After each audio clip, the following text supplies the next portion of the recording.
So, when talking about narratives as a social organizer, I noticed that certain communities and certain topics create situations where people are forming new memories based upon seeing the narrative, like talking about the narrative or participating in a larger group narrative sense. And I wanted to talk about a few of them today that I kind of noticed while doing a couple readings on it. The first is moral debates that happen. Like, is a character right or wrong? A key example is in the movie Watchmen. Spoilers for Watchmen. Uh, the character Ozymandias, uh, at the end of the movie, decides to create a. In the movie, it's like a threat that causes an explosion. In the comic book, it's an alien attack that would bring the world together by killing millions and bring a stronger, more loving world.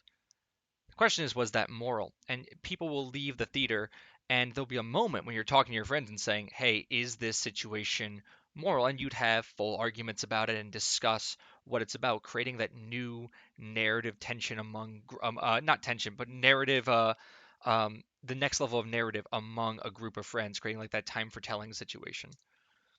Another interesting thing is ambiguity.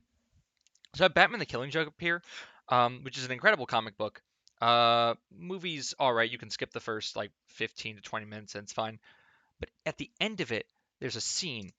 Uh, Joker tells Batman a joke, and it's this panel here where Joker's laughing, and Batman starts laughing. Now you'll notice Batman's laughs are the bottom one, and Joker's laughs are the top one, and it trails off here and only Batman's laughs are there. In the movie, you only hear Batman laughing this time. So this is very much of an intentional decision.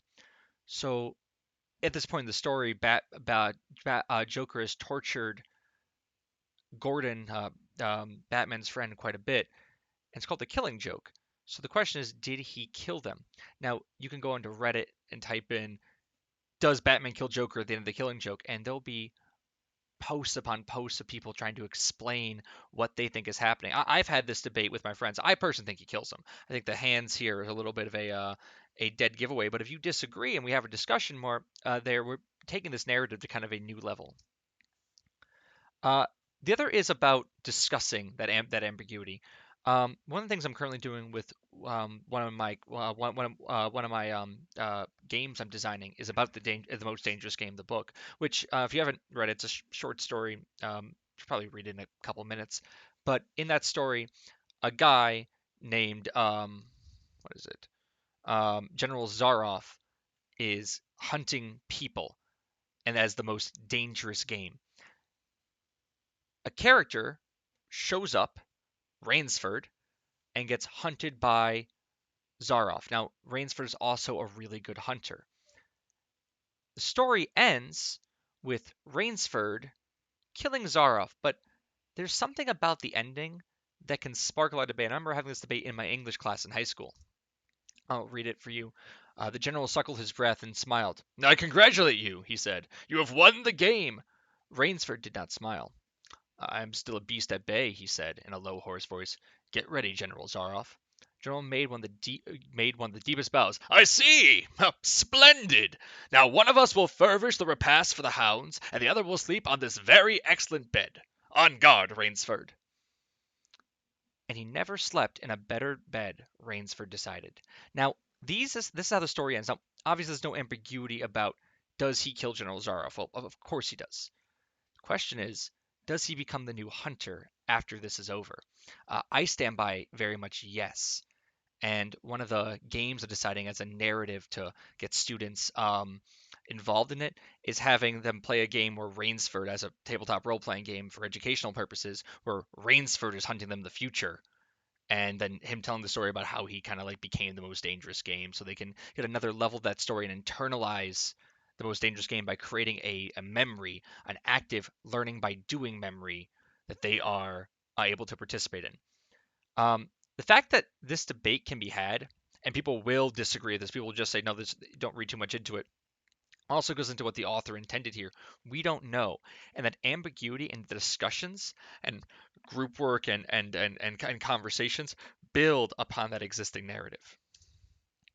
The final one I want to talk about is Dark Souls, which I think As the concept of redefining on the narrative, creating these social situations out of it, taking that narrative to that level 3 zone, I cannot think of a community that does it more than Dark Souls. Now, Dark Souls, if you don't know, is a very punishing video game. It's incredibly hard, and it's meant to be incredibly hard.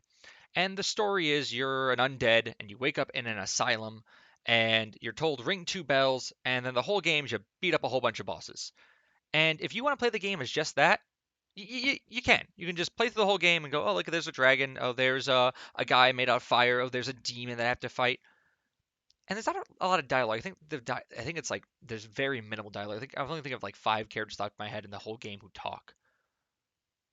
But there's something about the way Dark Souls tells its story that I find narratively fascinating. They tell it through these item descriptions.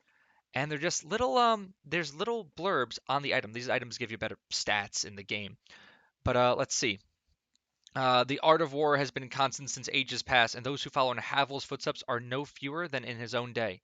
This one says the armor of the watchdogs of Farron. After the Legion's watchers became lords of Cinder, the wolf blood dried up, and Farron was consumed by a festering wood.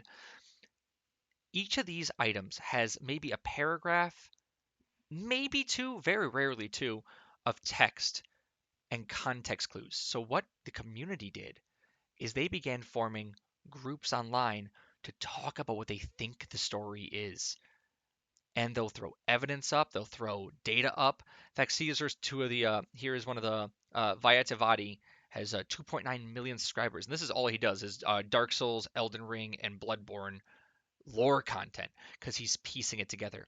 And there's whole Discord communities and Reddit communities and 4chan communities that are all existing to find out what's going on in this game. And there is a narrative, like we know there is one, but from what I've seen of this community, they're able to pull the littlest things and then discuss it, have meetings about it, and then say, this is what we think is really happening. And then they do these videos where they tell you the story back to you, and you have these moments where you're going, aha, oh, that's really what's going on.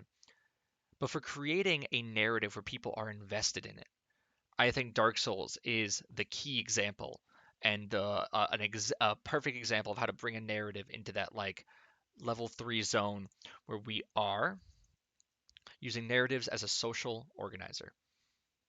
Thank you.